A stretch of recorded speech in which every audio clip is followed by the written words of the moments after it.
Aliyah, saan ka na ba? Kanina pa kita hinihintay dito. Ikaw na babae ka, kanina ka pa late. Buliyaw sa kanya ni Joaquin mula sa kabilang linya.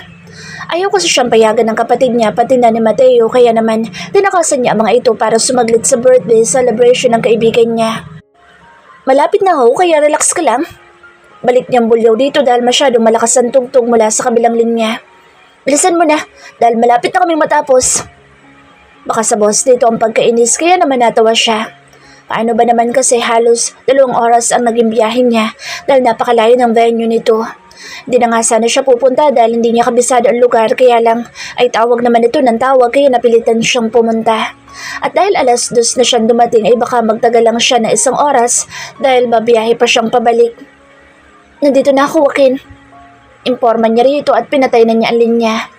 Pagdating niya sa nasabing lugar ay hindi agad siya bumaba sa sakyan niya dahil ang sabi nito ay sasalubungin daw siya nito. Iginala niya ang paningin sa paligid at napag-alaman niya na walang masyadong kapitbahay ang kaibigan niya. Kahit nagtataka ay nagkibit-balikat na lang siya. Marahil ay bagong bili ito ng kaibigan niya o kaya naman ay ayaw talaga nito na may kapitbahay ito dahil baka may makaalam na isa itong binabae. Habang hinihintay niya na lumabas ang kaibigan niya ay bigla nalang tumunog ang cellphone niya. Ang kapatid niya ang tumatawag. "Where the hell are you?" Halos mabingi siya dahil sa lakas ng boss ng kapatid niya nang pindutin niyang answer button. "Nandito sa birthday party ng kaibigan ko." "Why?" "Langya, ang tigas talaga ng ulo mo, Aliyah." Buliyaw ulit nito. "Bakit ba? Ano ba nangyayari?" Naguguluhan niyang tanong. "Saglit lang naman ako dito eh." "Dude, nasan daw siya?" Si Mateo iyon. Marahil ay magkatabi ang dalawa. Di ko nga rin alam eh. Nakapatay ang location niya. Ang tigas talaga ng ulo ng babaeng to. Halatang galit na galit ang kapatid niya. "Aliyah, nasan ka ngayon?" Tanong ni Mateo sa kanya. Marahil ay inagaw nito ang cellphone ng kapatid niya para makausap siya. "Sa birthday party ng kaibigan kong si Joaquin." "Mateo, bakit ba? At saka bakit magalit na galit si Kuya Aaron? Tumuloy ka pa rin talaga kahit sinabi namin na huwag kang pupunta." "Saglit lang naman ako dito tapos uwi na rin ako." "I got it. Now, I want you to take care of yourself while we..." Ibinaba niya saglit ang cellphone na may kumatok sa bintana ng sakyan niya. "Mamaya na ulit tayo mag-usap, Mateo. Bye." Joaquin was looking at her while smiling, so she decided to end the call. Dinampot niya ang regalo niya para sa kaibigan bago niya binuksan ang pinto at bumaba. "Ang tagal mo naman?" Sitan nito sa kanya. Nakasuot lang ito ng short at white t-shirt kaya nagtaka siya. "Bakit ganyan ang suot mo?" Takang tanong niya. Ang sabi kasi nito ay bongga raw ang selebrasyon nito kaya nga sinadya niya pang pumunta sa mall para bumili na isusuot. Kung alam niya lang na pambahay lang ang mga tips, sana hindi na siya nag-abala pa. "Kunti lang naman kasi tayo kaya ito na lang suot ko." Sabi nito at hinawakan na siya sa braso niya at hinatak ng papasok sa bahay nito. Pagpasok nila sa loob ng bahay nito ay kakaunti lang talaga ang bisita ni Joaquin at karamihan ay puro pa mga lalaki na malalaki ang mga katawan. "Sino mga yan? Boylet mo ba?" Pabulon niyang tanong dahilan para saglit itong takpan ng bibig niya. "Friend ko sila lahat. Yung iba, ex-boyfriend ko." Wika nito. Nang mapatingin siya sa sulok ay nakita niya roon sina Romel at Lyndon kaya nagtataka siyang napabaling kay Joaquin. "Kilala mo pala sila?" "Sino?" "Yung mga lalaki na nakaupo sa sulok." "Ah, sina Lyndon at Romel ba?" "Kilala mo pala sila? Kailan pa?" "Bakit hindi ko alam?" "Gaga, paano mo malalaman? Eh di ba, hindi ka naman pumunta kapag ini-invite kita." "Mabuti nga ngayon pumunta ka eh." Tugon nito. Sa bagay may puntong kaibigan niya. Hindi naman kasi siya mahilig umattend sa kung ano-anong event lalo na kung wala naman siyang mapapala. Hindi nagtagal ay nilapitan na niya sina Lyndon at Romel na tila ba inaasahan na ng dalawa na pupunta siya. Lalalatang hindi man lang nagulat ang mga ito sa pagdating niya. "Hi Aliyah." Magkapanabay na bati sa kanya ng dalawa at sabay din siyang niyakap ng mga ito. "I missed you." "Bakit nandito kayong dalawa?" "It's because Joaquin is our friend too." Tugon ni Romel habang nakangiti sa kanya. "Bakit hindi ko alam?" "Dahil puro trabaho ang inuuna mo kaya hindi mo na alam ang mga nangyayari sa paligid mo." Natatawang wika ni Romel sa kanya sabay hawak sa kamay niya at inalalayan siyang umupo. "Mabuti naman at nakarating ka. Makulit kasi si Joaquin kaya napilitan akong pumunta." Biro niya na naging dahilan ng paglukot ng mukha ni Joaquin. "Sorry ha, napilitan ka lang pala. Sana hindi ka na lang nagpunta." Saan nito na halatang nagtampo na. "Joke lang bakla." Ito naman hindi na mabiro. Anya sabay hampas dito na ngayon ay nakangiti na. Joaquin! Pare-pareho silang napatingin sa isang grupo ng mga kalalakihan nang tawagin ng mga ito ang pangalan ni Joaquin. Maiwan ko na muna kayo dito Paalam ni Joaquin sa kanila sabay tapik sa balikat na Romel at Lyndon. Kayo na muna bahala kay Aliyah, okay? Babalikan ko kayo maya-maya. Huwag mo kaming intindihin, Joaquin. Enjoyin mo ang araw na ito dahil isang beses lang mangyari ang ganito sa buong taon. Wika na Lyndon, kay Joaquin ay kinangiti ng huli. Thank you guys. If you guys need anything, just call me, okay? We will, Joaquin. Again, happy birthday. Sambit nilang tatlo sabay tawa. Nang umalis si Joaquin ay silang tatlo na lang nila Lyndon at Romel ang naiwan sa lamesa. May problema ba? Tanong niya kina Lyndon at Romel dahil pansin niya na para nag-uusap ang dalawa sa mga magitan ng mga mata nito. Ano yun, Romel? Lyndon? Wala naman. Gusto mo na bang kumain, Aliyah? Tanong ni Lyndon sa kanya pero umiling siya. Busog pa ako. Wine na lang. Gusto mo bang uminom ng wine? Tanong naman ni Romel. Umiling ulit siya. Hindi ako umiinom ng kahit na ano maliban sa tubig, Romel. Pumunta lang talaga ako para hindi magtampo si Joaquin. Maya-maya uuwi na rin ako. Ganun ba? Sayang naman. Baka sa mukha ng dalawa ang pagkadismaya nang tanggihan niya ang alok ng mga ito. Sorry. Sagutin ko lang to. Paalam niya sabay tayo dahil kanina pa walang tigil sa pagtunog ang cellphone niya. Si Mateo ang tumatawag. Aliyah, nasan ka? Tanong nito nang pindutin niya ang answer button. Dito sa bahay ni Joaquin. Joaquin Estrella? Estrella bang apelido niyan, Aliyah? Oo. Nagtaka siya kung bakit kilala ni Mateo ang kaibigan niya. Bakit kilala mo siya? This is not the right time to ask a question, Aliyah. I will explain to you later, but now? Saan ka ba banda? Dito sa garden. Nakaupo ko sa isa sa mga bench dito. Shit! Mura nito sa kabilang linya. May kasama ka ba dyan? Wala. Tugon niya. May narinig siya sa kabilang linya na parang may kausap ito sa tabi nito na para bang tinuturuan ito kung anong dapat nitong gawin. Mateo, dyan ka pa ba? Nang hindi na ito sumagot ay pinatay na niya ang tawag. Habang nakaupo siya sa bench na nasa garden ay may nakita siyang lalaki sa di kalayuan. May hawak itong baril habang nakasuot ito ng bonnet na tila may hinahanap kaya naman nagkubli siya sa isang halaman na medyo malago ang mga dahon. Bakit may dalang armas sa lalaki? Bakit hinayaan ni Joaquin na magdala ng armas ang isa sa mga bisita nito? Napatingin siya sa relong pambisig na suot niya. 5:00 na pala ng hapon. Shit, malapit na magdilim. She was supposed to drive back to Quezon City at this hour. Ano, nakita mo ba? Narinig niyang tanong ng lalaki nakabonnet sa bagong dating na kagaya nito ay nakasuot din ng bonnet na may dala-dala ring baril. Ang dalawa'y nakatayo na ngayon malapit sa halaman kung saan siya nagtatago. Sabi ni Lyndon, lumabas daw sandali para sagutin ang tawag pero hindi na bumalik. Yung sasakyan niya, nandoon pa rin naman sa labas kaya malamang nandito pa yun sa loob. Ayaw daw kumain saka uminom kaya hindi nila mapainom ng pampatulog. Langhiya, dapat pinilit nila, hindi yun tayong namang problema. Yari tayo kay boss nito. Halos manginig ang laman niya dahil sa mga narinig niya. Nang makita niyang humakbang palayo ang mga lalaki, saka lang siya nakahinga ng maluwag. Siguradong siya ang pinag-uusapan ng dalawang lalaki. Pero bakit balak nitong gawan siya ng masama? May kinalaman ba ang mga kaibigan niya rito? Kahit nalalabo ang kanyang mata at nanginginig ang mga daliri niya, maingit siya nagtipa sa cellphone niya para tawagan si Mateo. Are you okay? Tanong nito at bakas din sa boss nito ang pag-alala mula sa kabilang linya. Mateo, I think they're going to kill me. Nanginginig ang boss na wika niya. I will never let that happen. I think I can't get out of here. Anya na ngayon ay mahina na siyang humihikbi. Of course you can.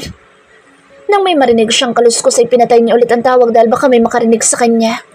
Nang may biglang nagtakip sa bibig niya ay bigla siyang dinagsa ng kaba. Dito na siguro matatapos ang buhay niya dahil sa katigasan ng ulo niya. Shh! It's me. Nakahinga siya ng maluwag nang mabusesan niya si Mateo. Are you okay? Hinarap niya ito at niyakap ng mahigpit. She feels safe because Mateo is here to save her. Salamat dahil dumating ka. Of course. Nang kumalas siya mula sa pagkakayakap kay Mateo ay napansin niyang kakaiba ang lalaki. Bakit may hawak kang baril? Anong meron, Mateo? Kanina may mga nakita rin ako ng mga kalalakihan na may hawak na baril eh. Kilala mo ba sila? May hindi ba kayo Listen to me. Putol na to sa kanya. I love you more than my life. Pagtatapat nito, napakurap-kurap siya. Is it true that Mateo is in love with her? Nang ako na magsasalita siya ay tinakpan nito ang bibig niya. Hayaan mo muna ako magsalita, okay? Mamaya ka na sumingit. Sige. Hindi ko alam kung kailan nagsimula ang lahat basta nagising na lang ako. Isang araw na mahal ko na pala ang kapatid ng best friend ko. At dahil nga hindi mo ko pinapansin, gumawa ako ng paraan para mapansin mo ako at yun ay ang asarin ka. Siraan ka sa mga lalakang gusto makapaglapit sa iyo at marami pang iba. I know that you're aware of that, right? Wala siyang ginawa kung hindi ang tumango. Noong araw na may nangyari sa atin ay yun na ang pinakamasayang nangyari sa buhay ko. Dahil sa wakas ay nakuha na rin kita at sisiguraduhin ko na hindi ka na makakawala pa. Kaya lang, may mga asungot na naman na dumating na kahit anong pigil ko ay talaga namang makukulit at matitigas sa mga mukha. What do you mean? Lagi mong tatandaan na mahal kita, Aliyah. Kung hindi man ako makalabas ng buhay dito, asahan mo na babantayan kita hanggang sa kabilang buhay. Ano? Makikipagbarilan ka ba sa kanila? Siguro, hindi kita iiwan dito. Anya sa mahinang tinig ngunit may diin. Hindi ako aalis dito hanggat hindi kita kasama. Mahal na mahal kita, Aliyah. Mahal mo rin ba ako? Bigla na lang siyang bumulahaw ng iyak dahil sa mga sinabi nito sa kanya. Kaya naman niyakap niya ito ng sobrang higpit. Umuwi na tayo, Mateo. Hayaan na natin sila. Magsumbong na lang tayo sa polis para sila na lang makapagbarilan sa mga lalaking armado. Umuwi na tayo, please. Kung ayaw mo umuwi, hindi rin ako uuwi, Mateo. Nang maramdaman niya na umalog ang balikat nito ay mabilis siyang bumitaw mula sa pagkakayakap at tinitigan nito. What the hell? Is my acting effective? What do you mean? Napaniwala ka ba nang sinabi ko na mahal kita? Ang galing ko, no? So, hindi totoo yun? Mabilis niyang pinunasan mga luha niya na masaganang tumutulo kanina pa dahil sa pag-aakalang totoo ang mga sinabi nito sa kanya. Of course not. Why would I say that to you? Sinubukan ko lang kung kakagat ka sa pahin ko. Natatawa nitong sabi habang nakahawak ito sa tiyan nito na akala mo na may nakakatawa ang lahat. Shit. Kahit hindi ka sumagot ay alam kong mahal mo na rin ako. Sabi ko na nga ba, matagal mo na ako mahal eh.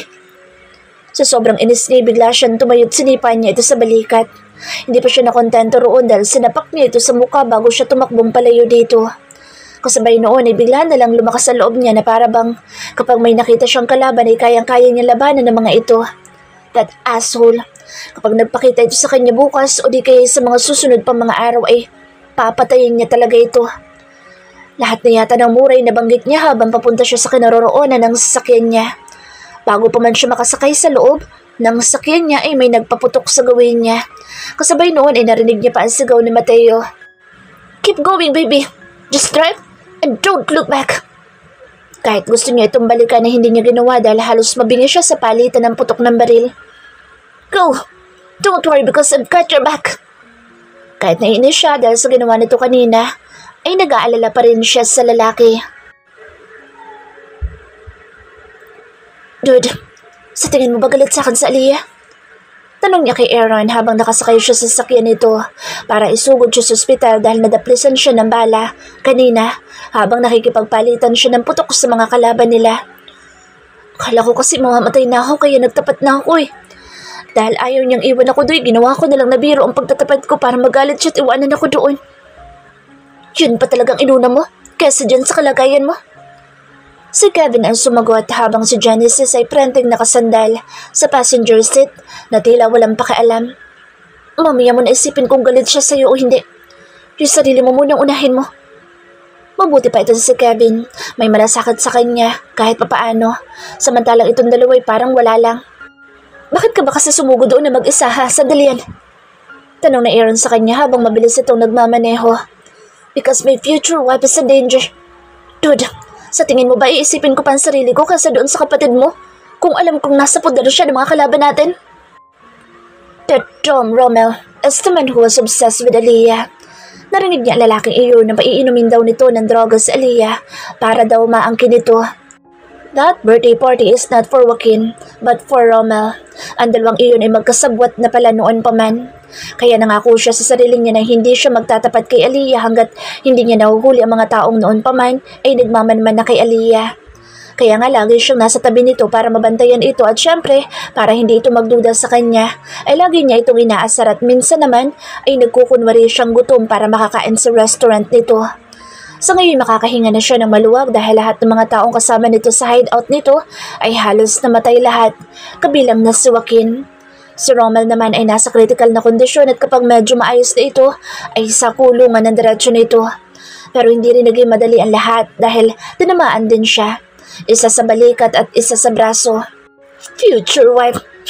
Future wife your ass! Sikmat na Aaron sa kanya. Oh, bakit? Balak mong tumutol? Huli na para tumutol ka dahil may nangyari na sa amin ng kapatid mo. Pag-amin niya rito dahilan para mabilis na mapalingon sa kanya si Genesis. Samantalang si Kevin na may napanganga. What did you say, Santillan? Ano ka, Bingi? May nangyari na sa inyo ng kapatid ko? Tama bang narinig ko? Gano'n na nga. What the hell? Kung makapagsalita ka parang napunta ang kapatid mo sa balintao ah. Tignan mo nga, kaya kong ubuwis ang buhay ko para sa kanya. Ano pa bang hahanapin mo? Wala na, di ba? Mamaya ka sa Santillan. Sa ngayon, kailangan kitang madala sa ospital dahil baka mamatay ka dito sa daan. Yan, tama yan. Huwag mo na ngayon dahil baka mawala ng ama magiging pamangkin mo. Bakit? Buntis na ba sa Aliyah? Halos sabay na tanong ng tatlo sa kanya. Magaling ako kaya malamang oo. Anya kahit hindi naman siya sigurado kung may nabuo nga. Ang problema, baka galit sa akin ng babaeng yun. Ay, lang iya kasi. Wrong timing eh. Dude, kailan pa may nangyari sa inyo? Usisa ni Kevin sa kanya. Totoo ba na may nangyari na talaga sa inyo? Oh, bakit? Naiinggit ka? Tumango ito. Gusto ko rin subukan, dude. Ano tips? Anong tips ang gusto mo? Ipapasok ko ba agad o foreplay ko muna? Bahala ka, Alonzo. May problema pa ako kaya huwag mo nang dagdagan, pwede ba? Depende sa'yo kung ipapasok mo agad yung alaga mo o ihahampas-sampas mo muna. Ay lang ya, ubusan ako ng dugo sa'yo eh. Nang makarating sila sa ospital ay binuhat siya ng tatlo na para bang hindi niya kayang maglakad. Lawrence! Tawag ni Genesis sa lalaki na nakasuot ng puting coat habang may nakasabit na stethoscope sa leeg nito. Saksakan mo nga agad ng dextrose sa lalaki ito. Kanina pa kasi nangihina to eh. At bakit? Takang tanong niya. Ano nangihina? Ayoko. Parang nga hindi ka manghina. Sangal na Genesis sa kanya. Baliw ba kayo? Naplis lang to. Bandage lang ang katapat nito. Pinagtulungan siyang buhatin ng tatlo at tinala sa emergency room. What the hell? Hindi naman tumalala. Bulyaw niya sa tatlong baliw dahil buhat-buhat siya ng mga ito. Your future wife is mad at you. That's why we're here to help you up. Sandali yan. Saan ni Aaron kaya napangisi siya dahil sa sinabi nito. Future wife ha? So, boto na pala ito sa kanya? At anong klaseng tulong naman? Tanong niya dito. Ang ipakonfine ka dito? Bale wala na tungtugon. Tapos lang tapos confine agad. Sa bagay, hindi na rin naman masama. Tumango siya. Kung ganoon, magpapanggap na lang ako walang maalala para hindi niya ako awayin. What? Yun lang kasang paraan para hindi niya ako awayin. Anya sa tatlo. Total naman gusto niyo akong ipakonfine. Eh di, ito doon na natin. Siya nga pala, hindi ako magbabayad ng bills ko dahil kayo naman may gusto nito. Kung bakit ba naman kasi nagtapat ka tapos bigla mong babawiin? Sita ni Aaron sa kanya. Narinig kasi ng tatlong pagtatapat niya kay Aliyah. Paano ba naman kasi? Ayaw niya pa akong iwanan doon. Kung hindi ko yun ginawa, baka pareho kami nasa ospital ngayon. Paano na lang magiging anak namin kung tinamaan siya?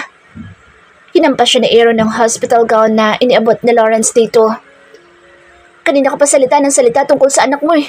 Hindi ka naman sigurado na nakabuo nga. Tumingin ito kay Kevin. Ubaran mo nga yan para mapalitan ng suot niyan. Hindi naman masyado malala ang tama niya. Wala din bala na nakabaon sa balat niya kaya anumang oras ay pwede na siya umuwi. Imporma ni Lawrence sa kanila pagkatapos nito linisin ang sugat niya. Doc, pwede ba ako makiusap? Yung girlfriend ko kasi galit na galit sa akin. Kaya gusto ko sana magpa-confine ng 2 linggo dito. Kapag nagtanong siya, pakasabi na rin sana na wala akong maalala. Okay lang ba iyon, Doc? Total gusto siya ipa-confine ng mga ito. Eh di lulubos-lubosin na niya. Okay, is that all? Mabuti na lang madaling kausap ang doktor na kakilala ni Genesis. Yun lang, Doc. Anya, napatingin siya sa nurse na nasa tabi nito. Sa tuwing mapapatingin nito kay Aaron ay namumula ang pisngi nito kaya naman napapangiti siya paminsan-minsan. Okay, anito tilagyan na nga siya ng bandage sa ulo niya para magmukhang totoo ang lahat. Seryoso ka ba rito, sandali yan? Tanong ni Aaron sa kanya. Oo naman. Tugon niya. Dude, umuwi ka na at sabihin mo na kay Aliyah na nandito ako sa ospital at kritikal ang kalagayan ko. Bibigyan mo pa ako ng problema. Dahil mukhang ayaw ni Aaron ay si Kevin na lang ang pinag-uusapan niya. Alonzo, ikaw na lang. Puntahan mo nga sa Aliyah tapos sabihin mo na nandito ako sa ospital at malala ang kalagayan ko. Bakit ako? Ayoko madamay. Kung ganoon, sasabihin ko sa secretary mo mangkukulam na patay ka sa Oo na. Pupuntahan ko na siya ngayon din. Good. Now, leave. Nakangising niya saan at humiga na sa hospital bed. Ang dalawang chismoso ay palipat-lipat ng tingin sa kanila ni Kevin na tila may gustong alamin. Bilisan mo na, dahil baka magbago isip ko. Ano ba sasabihin ko doon? Sabihin mo malapit na ako mamatay para hindi siya magalit. Nang makita niya na nag-aalinlangan ito, itinakot na naman niya ito. Ayaw mo? Ayos lang kung ayaw mo. Kapag nakalabas ako dito, ipagsasabi ko talaga ang sekreto mo. Aalis na nga ako, di ba? Bilian mo na nga. Oo na. Tugon ito pero halatang galit. Sa susunod hindi na ako magtitiwala sa'yo. Bigla siyang natawa kaya biglang sumakit ang mga sugat niya. Tinurukan siya ng pain reliever pero parang hindi umepekto yun sa kanya. Salamat, dude. Masasabi ko isa kang tunay na kaibigan. Ayon niya sa lalaki mukhang papatayin na siya sa sobrang inis. Kapag gumaling ako, ikaw naman ang tutulungan ko. Ikaw din ang magiging best man ko sa kasal ko. Ingat ka sa biyahe, dude. Salamat talaga. Bago ito humakbang paalis ay para bang gusto muna siya nitong bigyan ng suntok. Pero hindi naman ito magawa. O kayong dalawa, bakit hindi pa kayo magsuuwi? Umuwi na kayo dahil hindi ko kayo kailangan dito. Nang akmang aalis na ang dalawa ay tinawag niya ito. Pwede bang bilhan niyo muna ako ng pagkain bago kayo umuwi? Gutom na ako eh. Okay. Matipid na tugon ni Genesis. Thanks, dude. Wika niya. Okay na. Imporma ng doktor. It seems that everything is real. Thanks, Doc. Alright, aalis na ako. Kung may kailangan kayo, ipatawag niyo na lang ako kay Genesis. We will, Doc. Nang umalis ang doktor at ang nurse na kasama nito ay nakatuon lang ang mga mata ng kaibigan niya sa dalawa. Kaya naman tumikim siya para makuha ang atensyon ng kaibigan niya. Are you sure about this, Sandalian? Pagkuwan ay tanong nito. Saan? About being a patient for 2 weeks and pretending that you forgot everything. Oo, dude. Alam mo ba na pinagsisipa ako ng kapatid mo at pagkatapos ay sinapak pa bago niya ako inuwanan doon? Siguradong mas malala pa ang gagawin nun sa akin kapag nalaman nun na ayos lang ako. Isa pa, iniisip ko na baka hindi niya ako pakasalan kapag niyaya ko siya. Akala ko wala kang balak na pakasalan ng kapatid ko. Paismid nito sabi habang nakaupo sa bakanteng upuan na nandoon. Sasabihin ko na sana kay Dad na ginalaw mo ang kapatid ko tapos wala kang balak na panagutan siya. What the? Mabilis siyang napabangon. Balak mo ba akong siraan kay Tito? Yeah, because I don't want you to be my brother-in-law. Well, huli ka na, dude. Anya sabay halakhak. I know your secret, Valdez. You were in love with that nurse, huh? What are you talking about? Kaya siguro dito niyo ako laging dinadala kapag may tama ako. Sa kadahilan ng gusto mo siya lagi nakikita. Nakita niya kasi kung paano mamula ang nurse kanina habang tinitingnan nito ni Valdez. Tama ako, hindi ba? Wala akong alam sa sinasabi mo. Ano ka, artista? Sabagay, meron akong way para malaman ang totoo. Ay niya rito habang nakangisi. Nang bumukas ang pinto ay napatingin sila doon ni Aaron. Sandalian, porridge lang ang nabili ko. Imporma ni Genesis sa kanya. Bakit porridge? Mukha ba akong may sakit? Pagtsagaan mo na muna to. Nasa biyahe naman na daw ang future wife mo at may dala-dala daw na pagkain. Sabi ni Kevin nang tinawagan ko siya. Pwede bang tawagan mo yung nurse na kasama ng doktor kanina? Gusto ko kasi siya magpakain sa akin eh. Utos niya kay Genesis na ikinagulantang ng pagkatao ni Aaron. What? Hindi ba kayang pakainin ang sarili mo? Biglang napatayo si Aaron dahil sa sinabi niya sabay agaw ng porridge na dala-dala ni Genesis. Huwag mong istorboy ng tao nagtatrabaho para lang sa kalukuhan mo. Ako nila magpapakain sa'yo, sa ayaw at sa gusto mo, Sandalian. He's jealous. Anya sa isipan. Akala siguro ng mga walang hiyang ito, hindi niya malalaman ang mga kahinaan nito. Ito at si Kevin ay parehong-pareho. Ang tatapang pero kapag blinakmail mo, biglang umuurong ang mga itlog. Habang sinusubuan siya ni Aaron ay masama ang hilat siya ng mukha nito. Maya-maya pa ay may kumatok nang mahina sa pinto kaya agad na binuksan ni Genesis iyon. Bumungad sa kanila ang luha ang mukha ni Aliyah kaya naman narinig niyang napamura ng mahina si Aaron.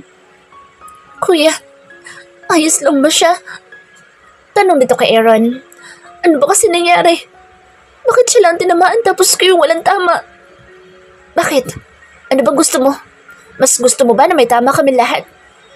Inis na tanong ni Aaron sa kapatid nito. Dahil sira ulo yan, kaya tinamaan.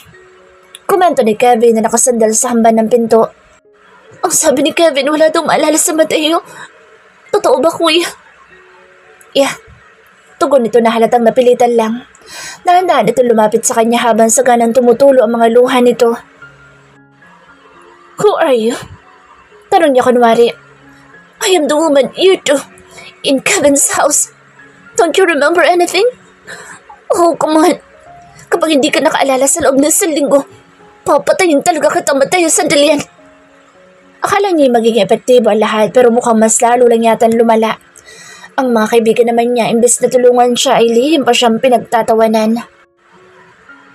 Wala ka ba talaga maalala? Tanong ni Aliyah sa kanya. 3 araw na siya nagkukunwari na nakatulala lang habang nakatingin dito na kung may pilit inaalala ang lahat. Kahit maliit na detalye, wala talaga. Are you my girlfriend? Tanong niya rito pagkuhan. Titingnan niya kung ano isasagot nito. We're not. But we already make love. Namilog ang mga mata niya kunwari. Are we? When? Where? Kailangan ko pa ba sabihin sa'yo lahat? If that can help me to remember anything, why not? Tumango ito. Ang totoo niyan, portal tayo magkaaway. Walang espesyal sa atin dalawa dahil araw-araw nakakainit ng ulo niyang ugali mo. Panimula nito, gusto niya matawa pero hindi pwede dahil nga wala siyang maalala kunwari. Pero nitong mga nakarang araw ay naging maayos ang pagsasama natin hanggang sa may nangyari na nga. Did you enjoy it? Ha? Ang alin? Naguguluhan itong tanong. The day we make love. Did you enjoy it? Bakit gusto mong malaman? Gusto ko lang malaman ang lahat ng mga nangyari sa atin bago ko mawala ng alaala. Siguro iniisip nito naman niya ka siya dahil sa lahat ng pwedeng itanong, ayun pa talaga napili niya. Am I good in bed? Tanong niya pa. Alam mo, kunti na lang iisipin ko na wala ka talaga amnesia. Ano to habang matama na nakatitig sa kanya. Umamin ka nga sa akin. May amnesia ka ba o wala? Pakiramdam ko kasi nagpapanggap ka lang eh. Sa halip na sumagot ay sinanyasan niya na lumapit ito sa kanya. Bakit? Pwede mo ba akong tabihan? Halata nag-aalilangan ito pero sa huli tumabi pa rin naman ito sa kanya. Wala kang amnesia no? Hinaplos-saplos nito ang pisngin niya. Umamin ka nga. Wala no? Siguro gawa-gawa niyo lang talaga ang pagkakaroon mo ng amnesia. Paano mo naman nasabi na gawa-gawa lang namin ang lahat? Dahil ni isa man sa mga kaibigan mo hindi ko nakikitaan ng pag-aalala. Ang mga kaibigan niya kasi ay nahuhuli nitong umiismid at paminsan-minsay sinasaktan pa siya.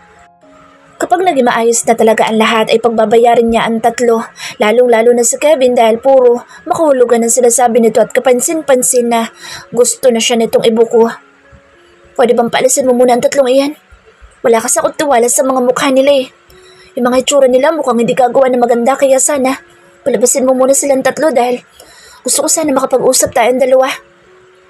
Anya habang itinuturo ang 3 abnoy nakamaang sa kanilang dalawa ni Aliyah. Kuya, Genesis, Kevin, pwede ba lumabas muna kayong 3 sandali? Dahil sa sinabi ni Aliyah sabay-sabay na napatitig sa kanya ang mga ito kaya tinaasan niya ng kilay ang mga ito. May pag-uusapan lang kami sandali na Mateo. Balik na lang kayo after 1 hour. Ayos lang ba yun sa inyo? That man doesn't have an... Bago pa man siya ibuko ni Kevin ay binato niya ito ng unan sa muka. Dumb lawyer! At dahil iniinis siya ng mga ito ay 1 buwan siya magpapakonfine dito para solid ang babayaran ng mga kaibigan niya. Aliyah, kapag ba inalok kita ng kasal, pakakasalin mo ba ako? Tanong niya sa babaeng katabi niya noong makalabas ang 3 penguin na kontrabida sa buhay niya. Napakurap-kurap ito. So, wala ka talaga amnesia? Sagutin mo muna ang tanong ko. Saka lang siya amin na wala siyang amnesia kapag sinabi nito na willing siya nitong pakasalan. Oo o hindi. Saka na kita pakakasalan kapag buntis na ako. Ano? Bakit? Para makasiguro ako na mabibigyan mo nga ako ng anak. Pwede naman tayong gumawa ng anak kapag kasal na tayo eh. Ilan bang gusto mo? 5? 10? 100? Ilan? Bakit ang mamadali ka? May amnesia ka pa nga eh. Ayoko magpakasal na wala ka maalala no. Isa pa, sigurado magugulat ang mga magulang ko kapag pinakasalan kita gayong wala naman tayo maayos na relasyon talaga. You mean, you have no plan to marry me? Is that what you are trying to say? Tumango ito. Sa inis niya ay baliwala niyang tinanggal ang mga bendahe niya sa katawan. Alam niya magtataka ito pero wala siyang balak magpaliwanag. Bakit niya pa ibuburo ang sarili niya dito kung wala din namang magandang kalalabasan ng plano niya? Uuwi na ako. Anya. Yung sugat niya medyo makirot pa pero kaya na niyang kumilos. Bakit uuwi ka na? Dahil magaling na ako. So wala ka talagang amnesia? Wala. Pag-amin niya. Ilang araw na akong wala magandang tulog kaya uuwi na ako sa bahay namin. Bukas na bukas din ay magpapaalam siya sa mga magulang nito na pakakasalan niya ang kaisa-isa nitong anak na babae. Uuwi na ba tayo? Tanong nito. Gusto mo ba sumama ko sa bahay niyo pa uwi? Huwag na muna. Saka ka nalang sumama kapag buntis ka na. Total naman, magpapakasalan daw ito sa kanya kapag buntis na ito. Kapag legal na relasyon natin, saka ka na sumama sa bahay namin. So ayaw mo na sa akin ganun? Kapag may laman na yan tiyan mo, saka ka na sumama sa akin para hindi mo ko sumbatan sa huli. Si Mateo, ang laki ng alaga pero hindi naman makabuntis. Si Mateo, ang galing sa kama pero baog naman. Yan ang mga salitang ayoko marinig mula sa'yo kaya huwag ka na munang sumama sa bahay. Nang mamilipit ito sa katatawa ay hinayaan niya lang ito. Sa halip na pansinin nito ay maingat siyang tumayo para hubarin ang hospital gown na suot niya dahil magbibihis na siya para makaalis na siya rito. Kailangan mo ng tulong? Hindi na, kaya ko na to. Formal niyang tugon kahit pa nga kailangan talaga niya ng tulong. Wala siyang pakialam kahit hubot-hubad siya sa harapan nito ngayon. Mabilis nitong tinungo ang pinto dahil hindi pala nakalock iyon. Gusto mo bang masilipan ka? Bakit hindi mo muna sinara ang pinto? Do you think I care? Wala na akong pakialam kahit makita pa nila lahat sa akin. Total naman, di na ako virgin. Walang habas niyang tugon dito dahilan parang magalpak na naman ito. Siguro napansin nito na nahihirapan siyang isuot ang damit niya kaya lumapit ito tinulungan siya.